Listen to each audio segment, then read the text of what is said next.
Maharshi's Global Family Chat. News of rising invincibility around the world. This is the news everyone needs to understand how the trends of time are changing towards peace and prosperity. Maharshi's Vedic technologies, transcendental meditation and its advanced program Yogic Flying are being implemented globally. Just the square root of 1% of the population practicing yogic flying together in a group is enough to raise the levels of harmony and coherence in the collective consciousness for the whole population. Enjoy the news of enlightenment dawning for every individual, invincibility for every nation, and peace for our dear world.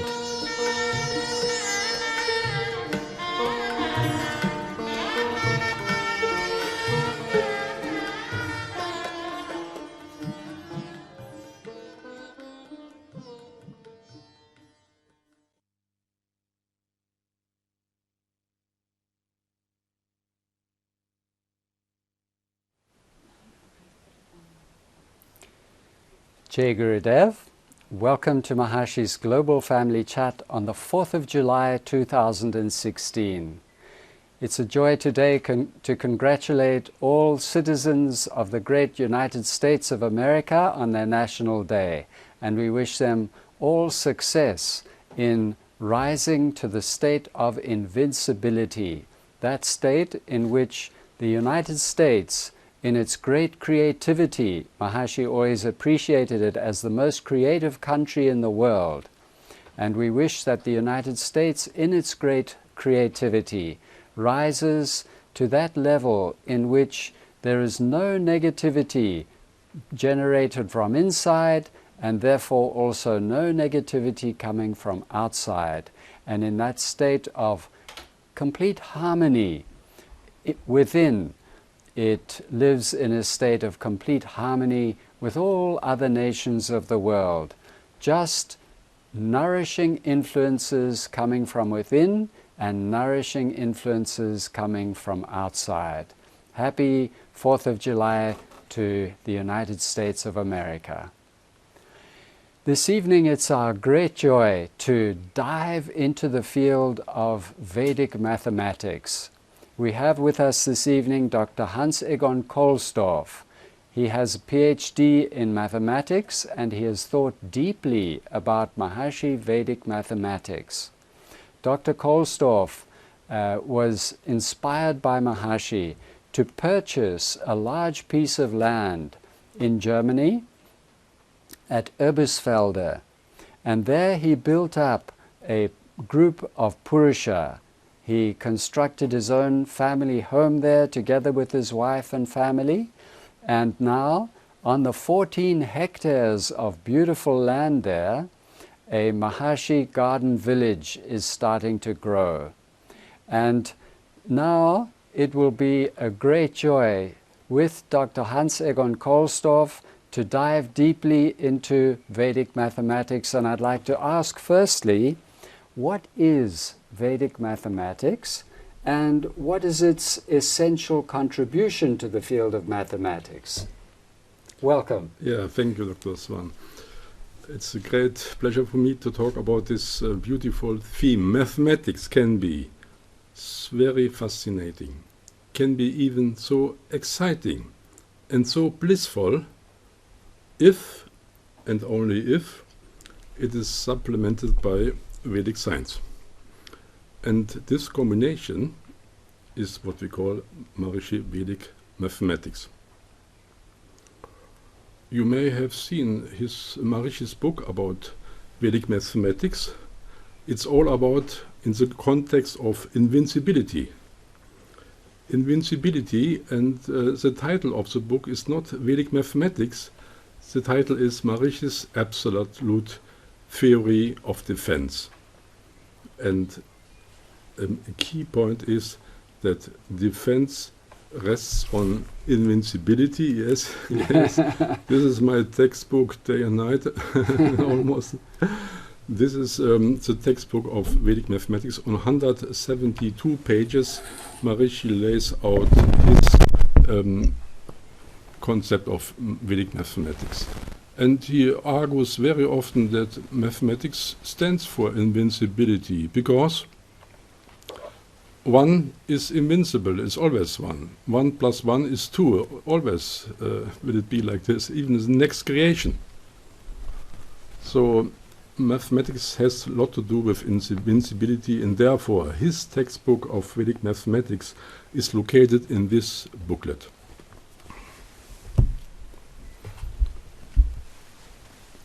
Now the benefits are tremendous. We can't imagine what will be the benefits in a few years or tens or 100 years. Mathematician will be happy to have this knowledge. It's a great and unique gift of Maharishi to mankind, this Vedic mathematics. It's not only for the pupils in the school or the students and their parents too, and their teachers. And not only for the students in universities and professionals. No, it's for everyone. It may be far-fetched to say that Vedic mathematics is good for everyone, but we will see. Please go ahead. It sounds fascinating, indeed far-fetched. But when you mentioned that consciousness is a unique inclusion or basis that Maharishi has brought to mathematics, could you talk more about this? Yes, consciousness, yes. There is an innate relationship between consciousness and mathematics, more than between any other science. And when we look at the International Journal of Mathematics and Consciousness, launched by Maharajaji, there is a good reason why he has chosen mathematics to be related to consciousness. Now, this relation is not obvious at the first moment. At least it wasn't for me in the first years when I heard Maharishi. After the SCI course in Fuji, 1972, a few German TM teachers studying mathematics at the University of Bonn were discussing, so let's apply SCI to mathematics. It shouldn't be too difficult because infinity, consciousness is infinite, mathematics is full of infinities, so existence, intelligence, being, it should be not too difficult to find it in mathematics. Hi, my dear colleagues from that time. But it turned out we didn't find it. We didn't get it. The reason was that infinity is found at every corner in mathematics. Actually, it's by definition also the science of infinity. So who will decide which infinity should be being and which not? It was impossible. But 8 months later, on the 17th January 73, when Maharishi came out the first time with Brahman consciousness, he gave a long and deep lecture about development of consciousness, especially from unity to Brahman consciousness. And it culminated with a term. He equated Brahman consciousness with a term which is purely mathematical, and not a special one from some corner of mathematics. No, it is a very central, this central term at all. And when he said this, everything was clear. The rest was just deriving. So he gave the bridge. I always say we should have a dictionary of Vedic mathematics, relating his terms of consciousness and to the mathematical terms. And this lecture gave the first entry of the dictionary. Actually, it is a one-term dictionary. Actually, it's enough, because everything else is like a homework. Everyone can elaborate by himself. That's what I did in the last 40 years. So it became larger and larger. So this was Brahman consciousness. What was the word? I always hesitate to say the word without arguing, without inference. Of course, I will tell you the word now, but there is a long lecture in front of it. And if you miss the lecture, you miss the point, but you must believe it. But I don't like believing in mathematics, but I will tell you. Now, Maharishi equates Brahman consciousness. He elaborates the steps from unity consciousness to Brahman consciousness with Brahma Sutras and many, many, many steps and so on. And what eventually gets created is a long line. Now, there are synonyms of Brahman. Maharishi often says Brahman or wholeness in English, or continuous wholeness. And there is another term which he often mentions, and that is the continuum. Brahman is the continuum. The first sentence of this book says what I just said. I'll repeat what I just said. He bases his invincibility, hi America, his invincibility on the continuum. Now, we look at the other side of mathematics, whether there are also other synonyms for the long line. There are. There are long line, straight line, number line, real numbers, and, you won't believe it, continuum. So the first entry in the dictionary between consciousness and mathematics has one entry, and it says continuum equals continuum. That's it. Now, but this was without any inference, without explanation. You just because you were curious, I told you. But the next step would be, what are the constituents of Brahman consciousness? And then have a look at mathematics. What are the constituents of the continuum? Now, Maharishi says very clearly, the 7 states of consciousness are the constituents of Brahman consciousness. So we know them, 1, 2, 3, 4, 5, 6, 7, plus Brahman consciousness, which is an extended 7th state of consciousness. In mathematics, you do the same. You asked, what are the parts of the continuum? Now, mathematics is full of infinities. There are infinite many, you can't imagine how many infinities there are. And this infinity is a huge one of the continuum, and the other one, the number of subsets are again a higher infinity. But there are prominent subsets, very prominent subsets, which you all learned in school, one after the other. So that is what. No, there was a young German mathematician in 1974 on the symposium of SCI in Arosa, and he introduced these 7 states of consciousness in mathematics. So this is a close team. Actually it's a core team, because that's what you learned in school. You don't need a university to understand it. You just need your primary school knowledge.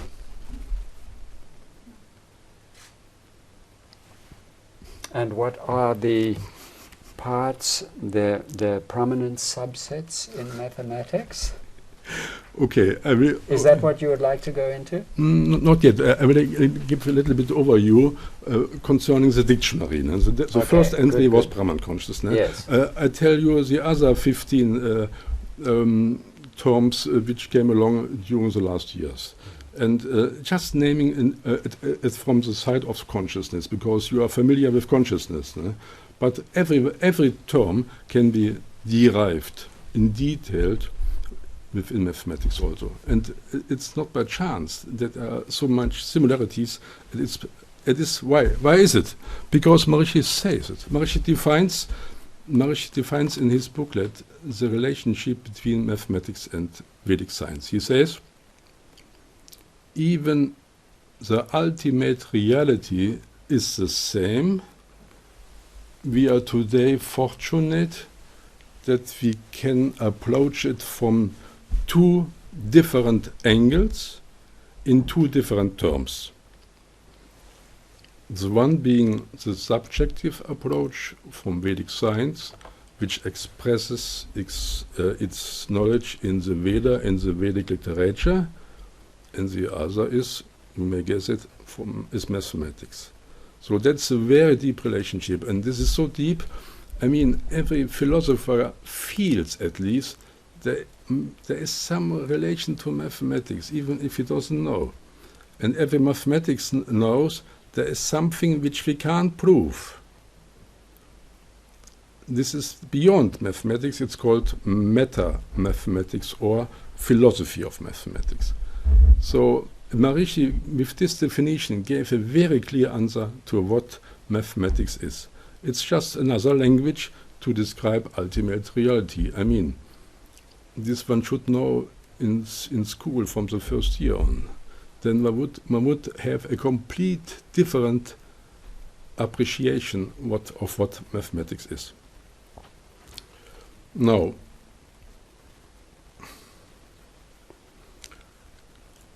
the relationship between mathematics and consciousness, Maharishi has talked often about mathematics, like in this quote.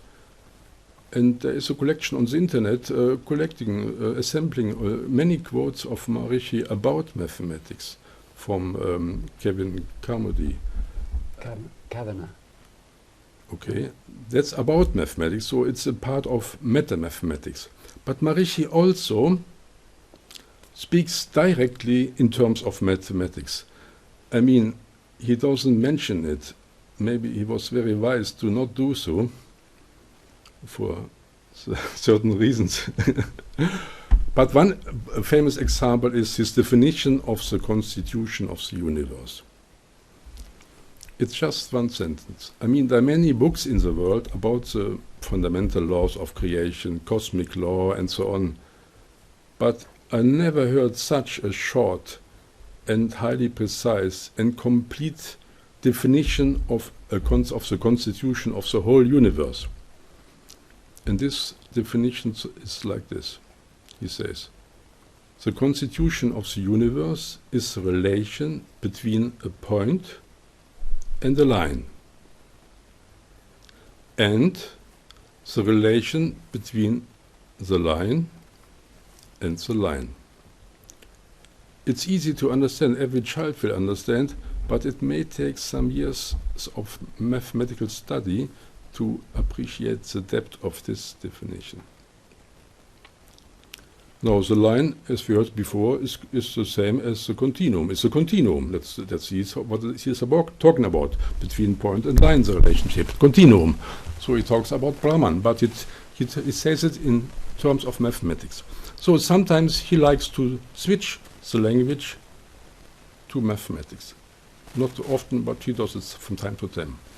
But the fascinating thing is, that's what I by chance discovered in 1973, that whenever he talks about higher states of consciousness or ultimate reality or Brahman,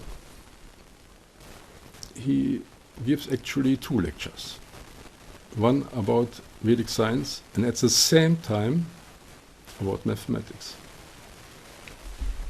You may be curious which parts of mathematics he covers, because there are about, I guess, about 10 million mathematical theorems published, so he won't cover all of them. But he covers very basic disciplines of mathematics, and just enumerate them. It's set theory. I mean, not everyone likes set theory. If you had it, it's cool, but it's full of philosophy. So a completely different approach to set theory by Vedic mathematics gives you the very fascinating, exciting, and blissful experience, I'm sure.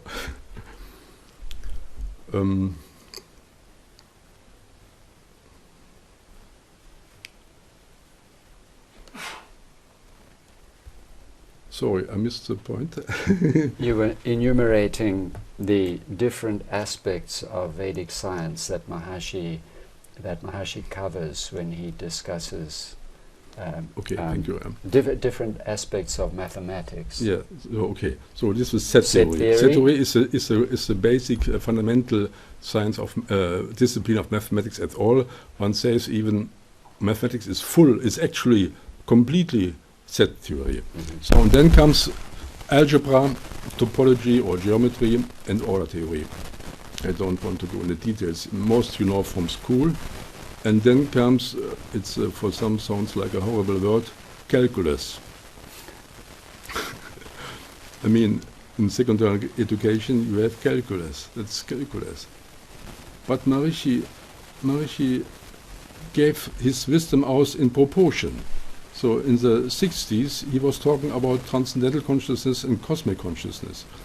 And then with the Bhagavad Gita he talks about God consciousness and then unity consciousness. And it was only in 1973 that he went deeply into Brahman consciousness. So there is a reason.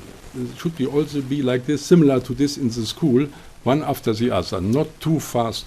So, and then in the 90s, when these beautiful golden books were published, he talked very often about Rishi, Devata and Chandas.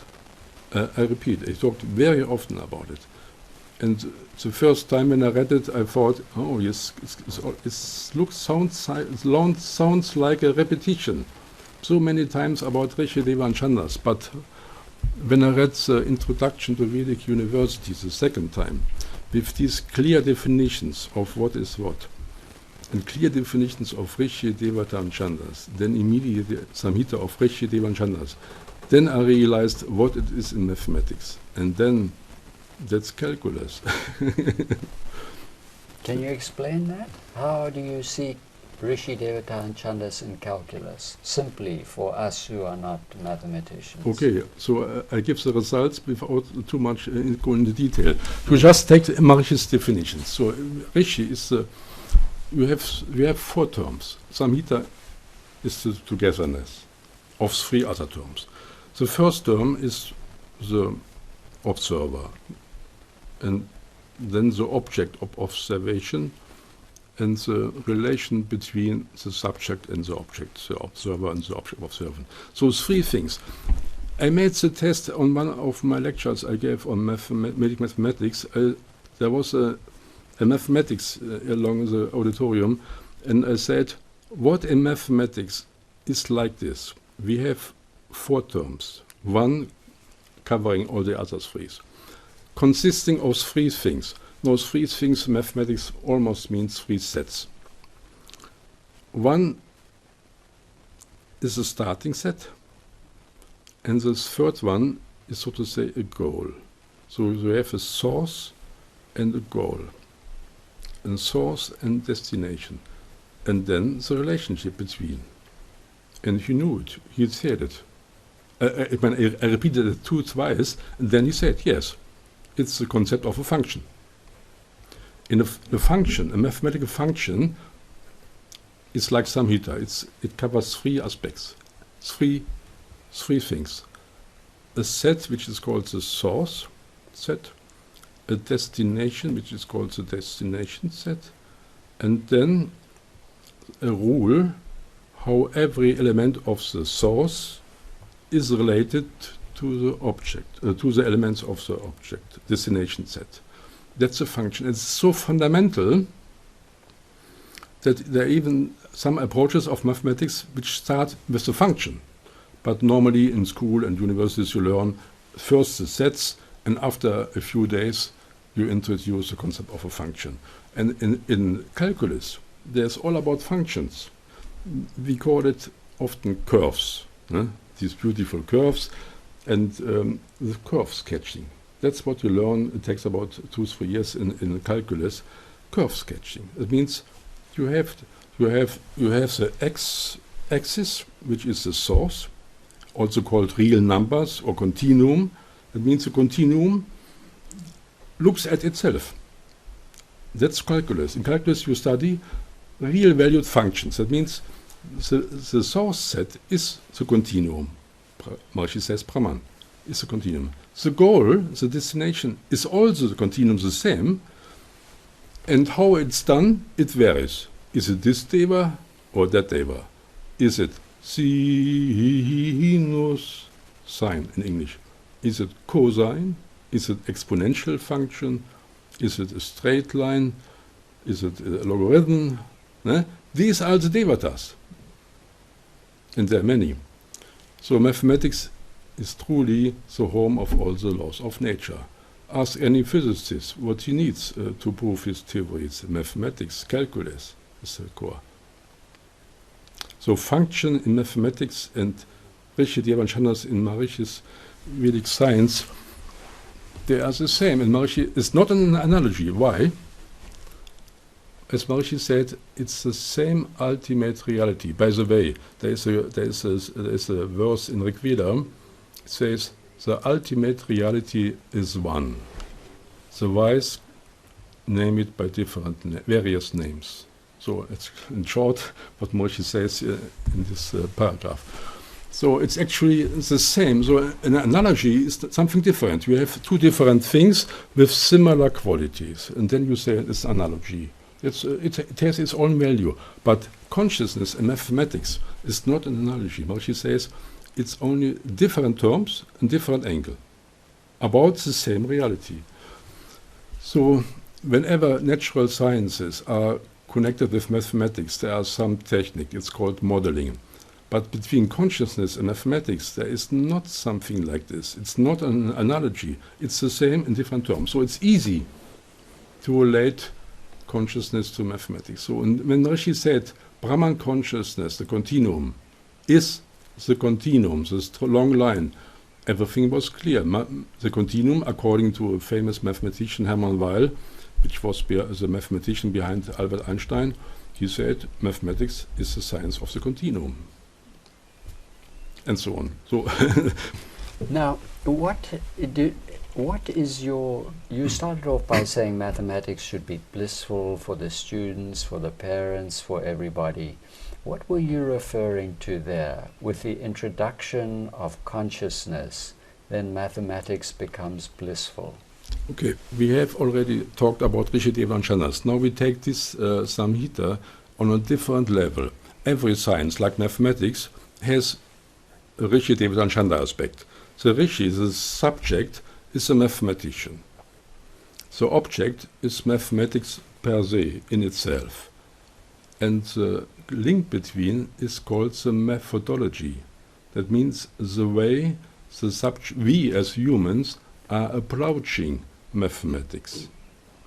And since the days of Euclid, Greek mathematician Euclid, mathematicians accept only one approach, that is proof. Now we have Nyaya. Without Nyaya, we wouldn't have modern mathematical logic. They took a lot from Nyaya.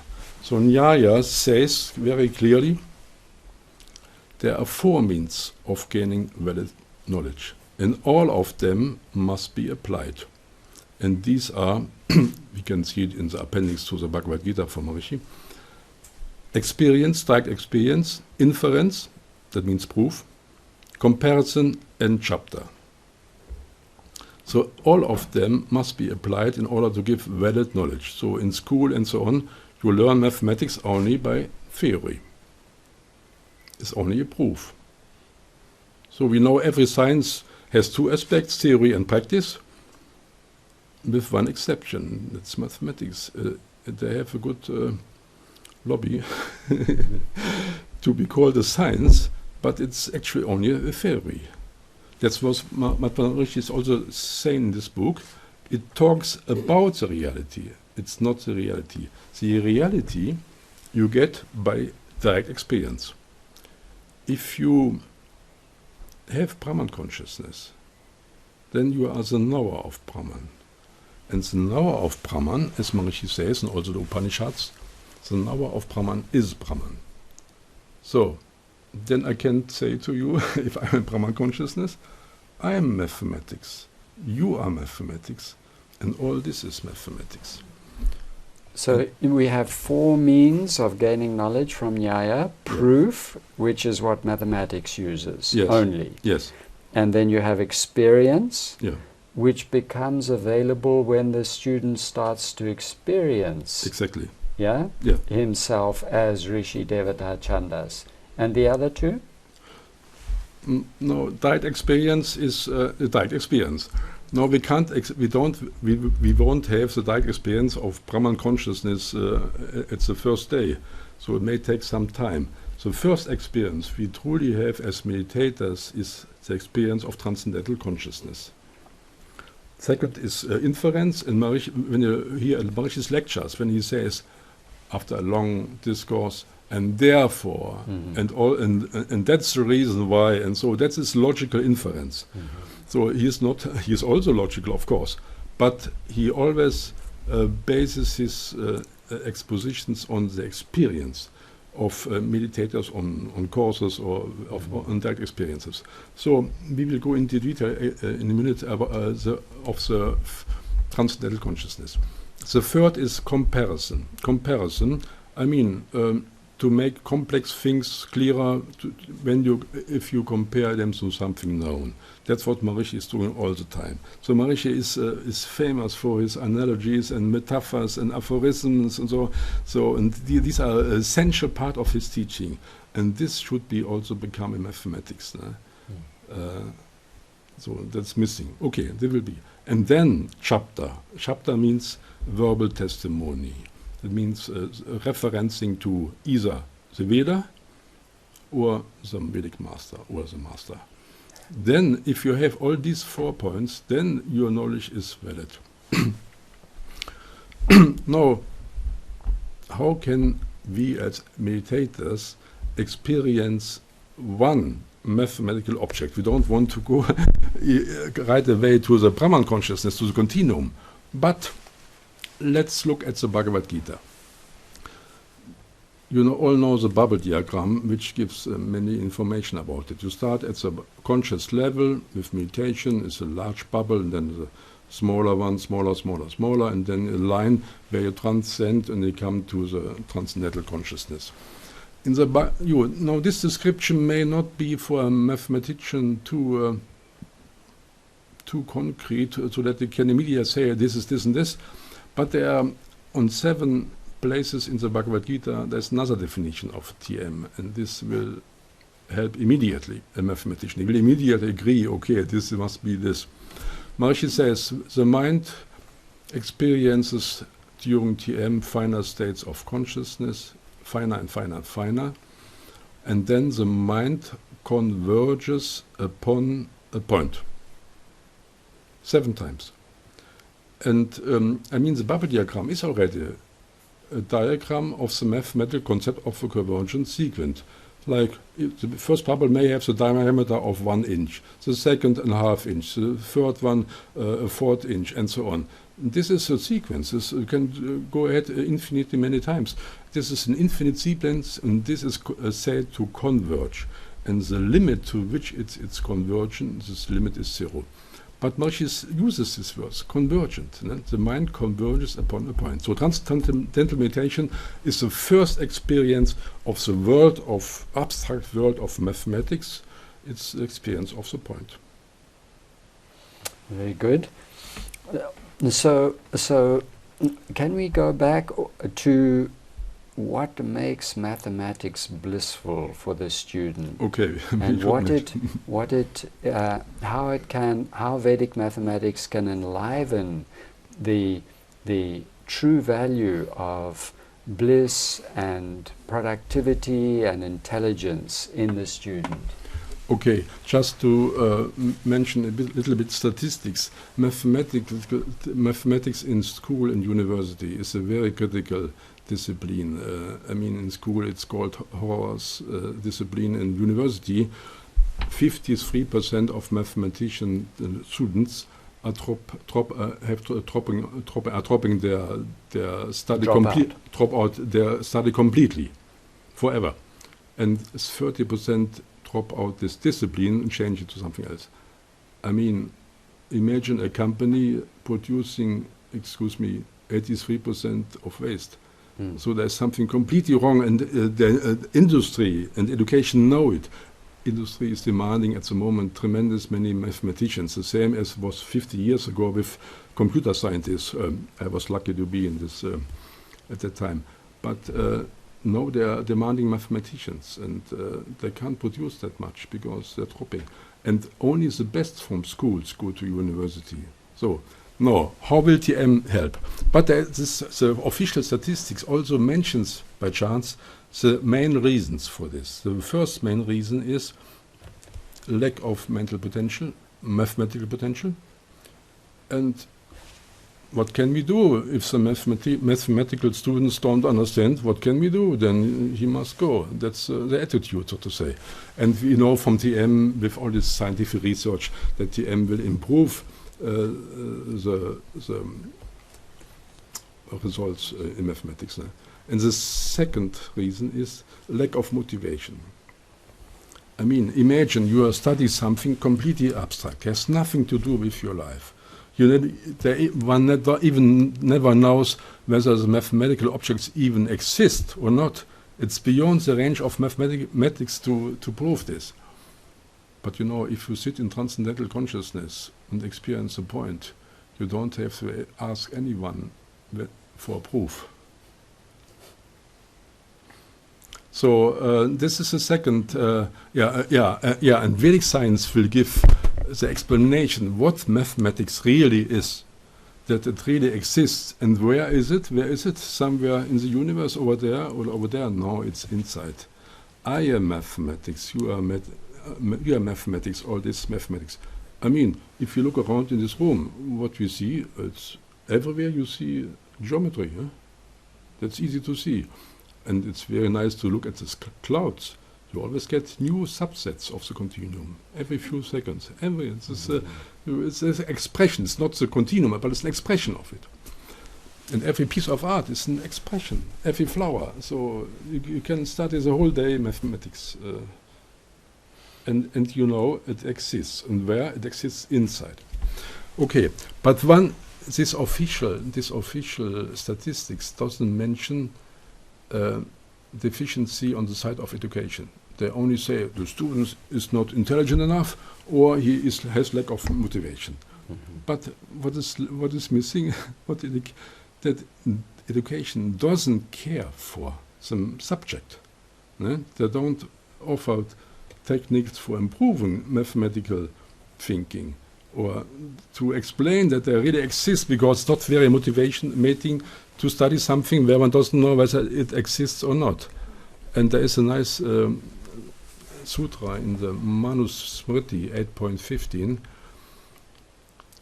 Maharishi translates it as the Vedic mathematician takes care for Vedic mathematics, and Vedic mathematics takes care for the Vedic mathematicians. So we don't have to wait for education. And this is bliss. So the education doesn't care for the subject, you say. It doesn't nourish and it doesn't allow the subject to enter into it. It only keeps it objective. It's proud to be objective only. You're right. And Vedic mathematics, the way you're speaking, it seems to be based completely on the subject and the experience of the subject of their own nature. Yeah. And if you relate that experience of the subject in meditation, as the mind is settling down, experiencing the point, experiencing the continuum of their own consciousness, then you relate that to mathematics, and the whole thing becomes completely personal and lively. Yeah. That's and blissful. Yeah. Beautiful. And that is how the schools are built, according to Sapataveda, Maharishi's idea of his Maharishi schools. You have a corridor, and on both sides the rooms, theory for a theory, and then you go to the other side from time to time and make some practice. So the whole curriculum of mathematics must change, of course, to be in parallel with the development of consciousness. TC, and then CC, like Science of Being, and then Bhagavad Gita, and GC, and all the other tapes.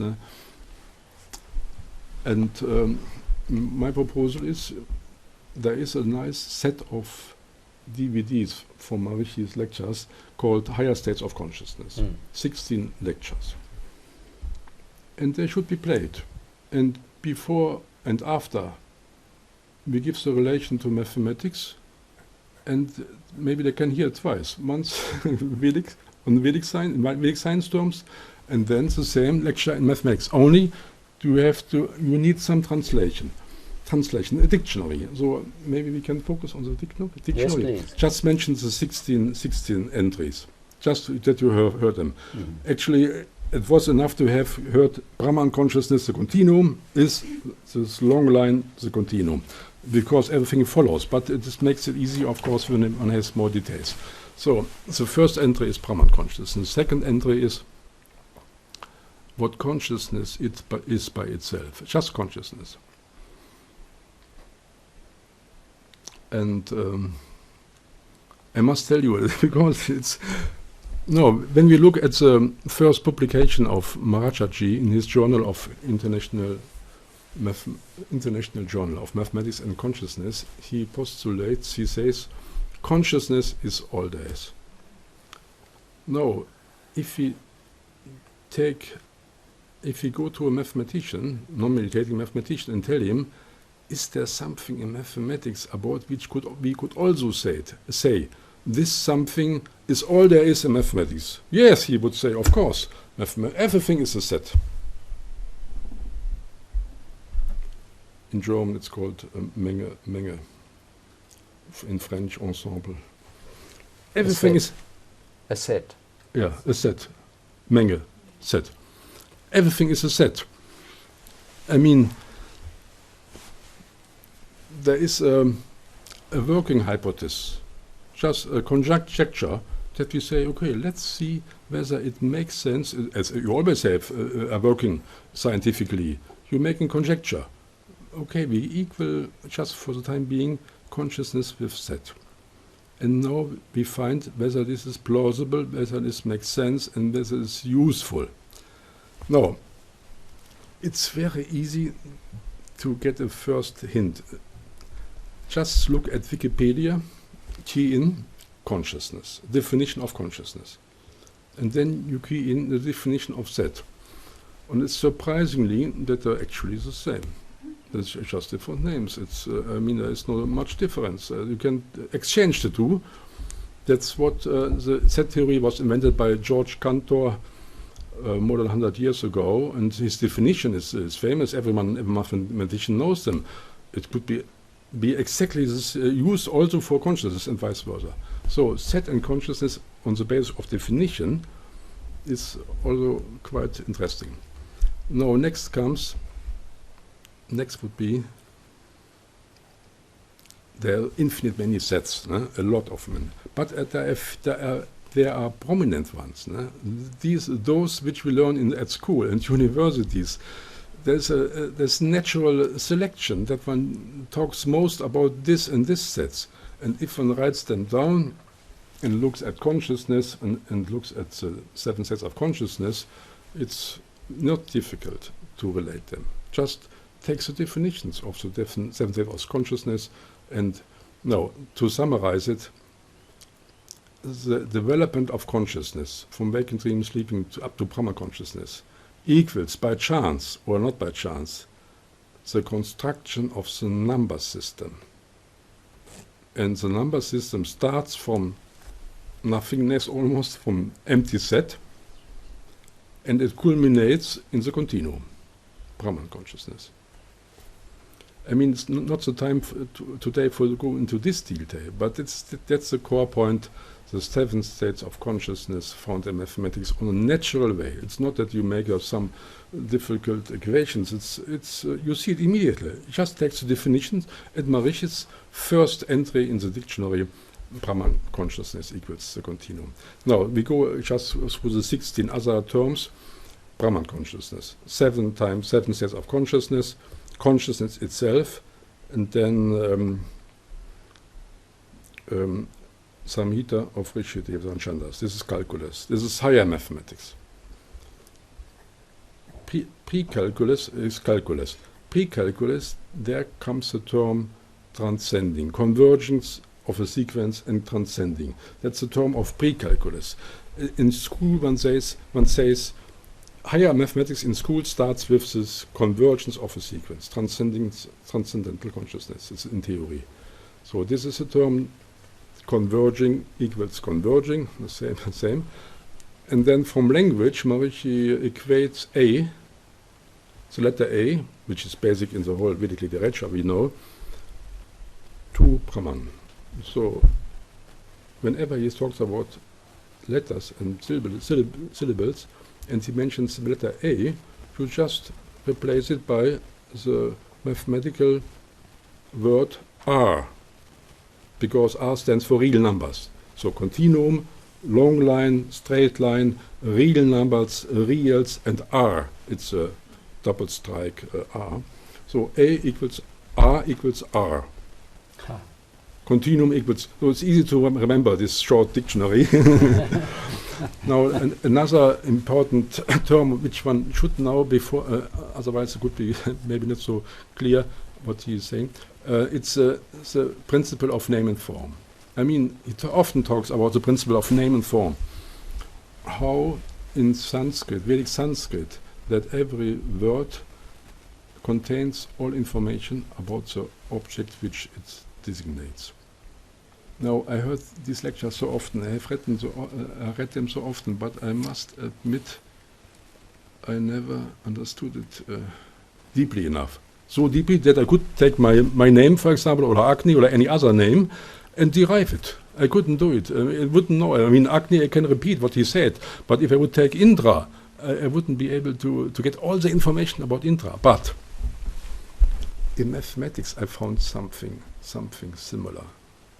Something similar. And if you tell a mathematician, tell me a part of mathematics where you have some verbal expression, a word or so, and it gives all information about the object it designates. Do you have an idea? Anyone here in the audience? Equations, functions. For example, the circle, no? Circle. X squared plus y squared equals 1, for example. And in calculus at school we learn, it takes about 3 years, we learn to get any information from this equation about the object. Or if we have a parabola like this, no? v equals x squared, for example. You learn at calculus everything about the object. Where is the minimum, where it has this slope or this slope or this slope, where it may change the slope, and what is the area below or from here to there. Any information and also every value. Say if you want to know the value of at the point 1000, you just put it in the equation. You get out 1000 times 1000. That means 1 million is the value you get. It's a y value. No? So this is a part of mathematics: the algebra and geometry, algebraic geometry, calculus. These are all parts where you are able to have in concentrated form all information about the object. Just key in Google images algebraic curves, and then you get nice beautiful curves or surfaces, beautiful shapes, geometrical shapes, and the formula below. And it's wonderful. You get a heart shape, you get petals, you get any shape you like in a formula. Even the fractals, it means self-similar thing. So this is important translation of name and form, algebra and geometry, this relation. So and then we still have Purusha and Prakriti. Purusha and Prakriti you have to know, otherwise it took me a long time to find them out. Actually, when I was reading the book of Maharajaji about the Ramayana, pages 47 to 72, when he gives clear definitions of what the devatas are and the devatas and the goddesses, and very clear definition. And I read them several times, and then once immediately became clear what is Prakriti, what is Purusha. I mean, I wouldn't go to a mathematician and tell him, Purusha and Prakriti, he wouldn't understand it. But if I would take parts of this definition and tell him, he would say, "Oh, it's very clear." Such as? Yeah, it's beautiful. No, in mathematics, when you start to develop one after the other, the sets and higher sets, bigger sets, the number system, you come across to the concept of functions, which we heard already. Shortly after the function, you come across to a concept of structure. So some say mathematics is the science of structures. Some say of sets, but more specific, one could say it's the science of structures. Now, what is a structure? It consists of two parts. The first part is a set. It's called the principal base set. So something on which is something based. We will see what it's based on. And then the second part of this structured set, so to say, is a structure, and the whole of mathematics is divided into these different kinds of structures. And the first three basic structures which are found are called mother structures: algebra, order theory, and topology. So these are the first structures, the mother structures. And then the combination of them, the first with the second, the first with the third, the second with the third, and all three together, and all of them makes 8, whatever it means. So at least there are the first hints, structure. And the title of this book also says, Function and Structure by Chance. Of course, he's talking about physiology. It's not the mathematical structure and function, but the words are by chance very well chosen. So, mathematics as a science of structures is more concrete than just to say the science of sets. So in sets we have this hierarchy up to Brahman consciousness. But when this is established, then we go into details and give these sets a structure: algebra, order theory, or topology. And these are called the mother structures. And the combination of them gives calculus, because the real numbers in calculus, the continuum, has all of three of them, and so on. So then this creates a huge hierarchy of structures, but based on three mother structures. And the structure is based on the principal base set. So this could be Purusha, another could be Prakriti. Why not? Beautiful. Principle based is more abstract, and therefore it's Purusha. And Prakriti is the mother structures, 3 mother structures, and their interactions, 8. Yes. 8 Prakritis. Yes. Beautiful. And? Or lot more. not more to say. Actually, yes, we have reached the time when we should be drawing to a close. We have reached Purusha and Prakriti, which is a wonderful place to a goal to reach. Michael, please. What can we study? If we want to know more, what can we study to learn more? Yeah, first thing is just read these 172 pages within this booklet. Everything is said. I mean, my own work is only how to say it to people. I mean, having many examples in comparison. That's my own work. Otherwise, everything is said in this booklet. And then all these golden booklets from the 90s. They are full of Vedic full of consciousness, of course, with very clear definitions. And if we have this dictionary of 16 terms, you could easily, as a homework, see the same lecture as a lecture about mathematics. And then, of course, all lectures of Marish about consciousness. So many, and these DVDs I just got from you are perfect. 16 lectures about higher states of consciousness, one after the other, a lecture about mathematics, including calculus. And one last thing, if you had a grandchild of, let us say, 10 years, who doesn't want to go to school and learn mathematics, what would you tell him? in 1 minute, what would you advise him? Yeah, if it is 10 years old, then you tell him you know what transcendental consciousness is. We call it, you have the experience in finer and finer states of thought and transcend. And this is the base concept of mathematics, of higher mathematics, the convergence of a sequence. And you can have experience, and then you will more easily understand. If I would give you a definition of convergence of a sequence, you would run away. But with the experience, you will understand it. And what would you tell a 5-year-old grandchild? Okay. Say a 3-year-old child. Yes, né? yes. Okay, so you give him maybe the first time in his life a sheet of paper. And you know, mathematicians only need paper and pen and gum. Ne? So give him a paper and consciousness and a pen, and he starts drawing. There is a good probability that it just draws this, and when it then says, "That's I am." I mean, if it's John, it would say, "This is John."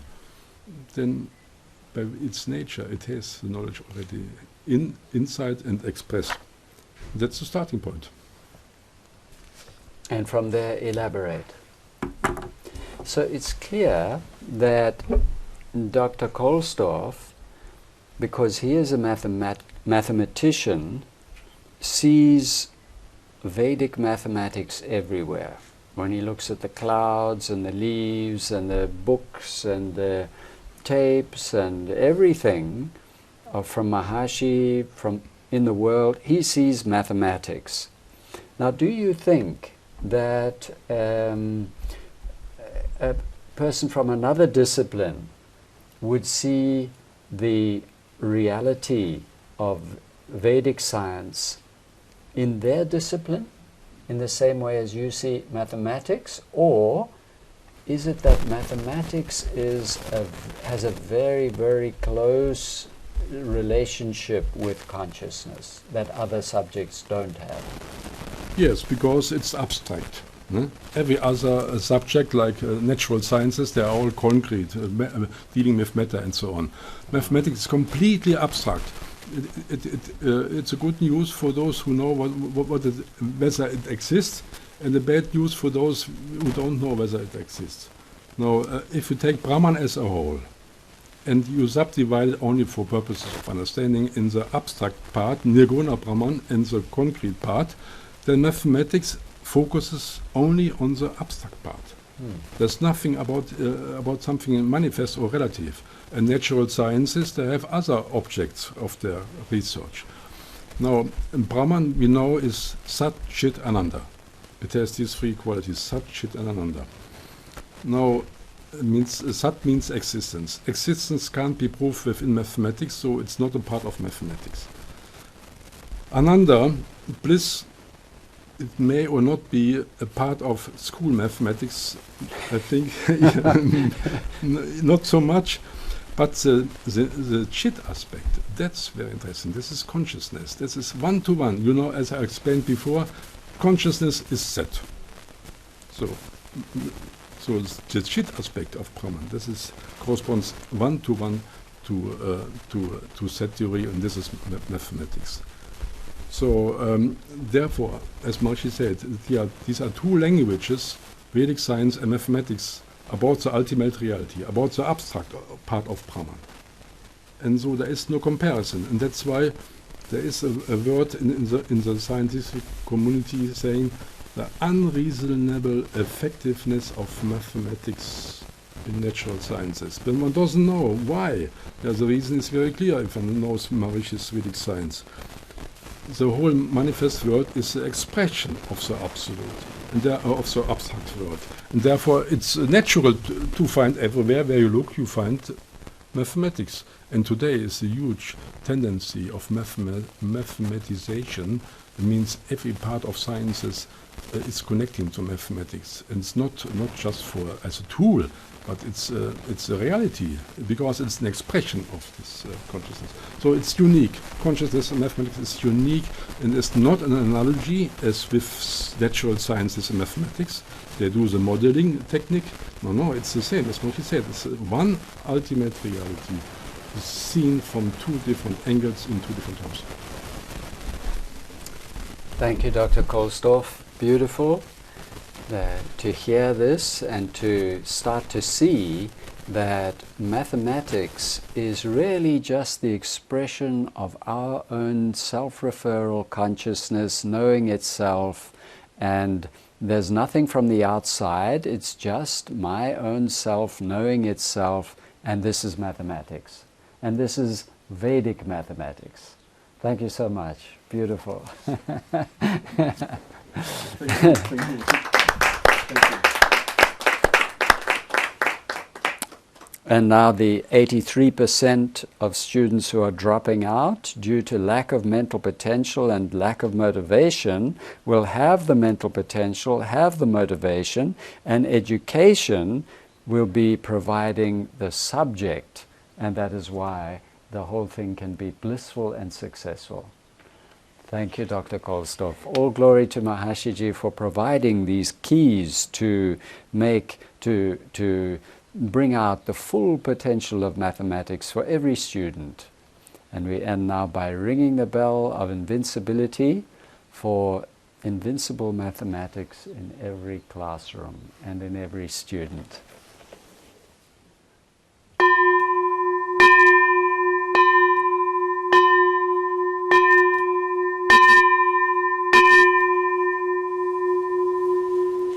Jai Gurudev.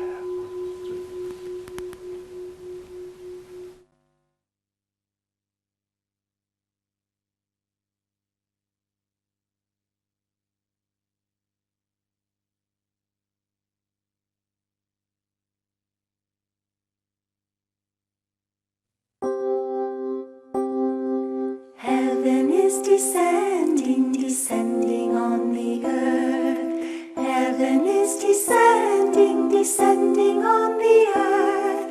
Heaven on earth, heaven on earth, heaven on earth. Heaven is descending, descending on the earth.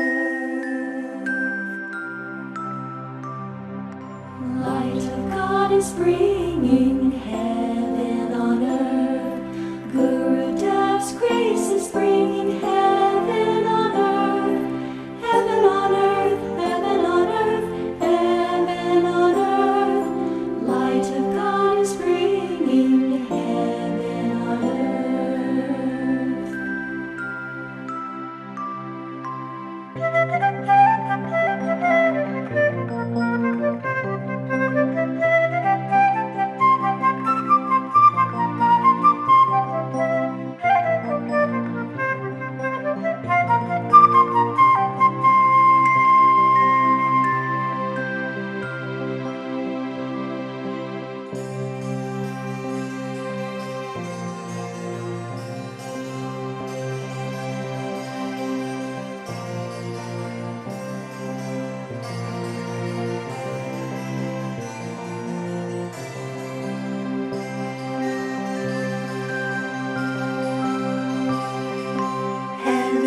descending, descending on the earth.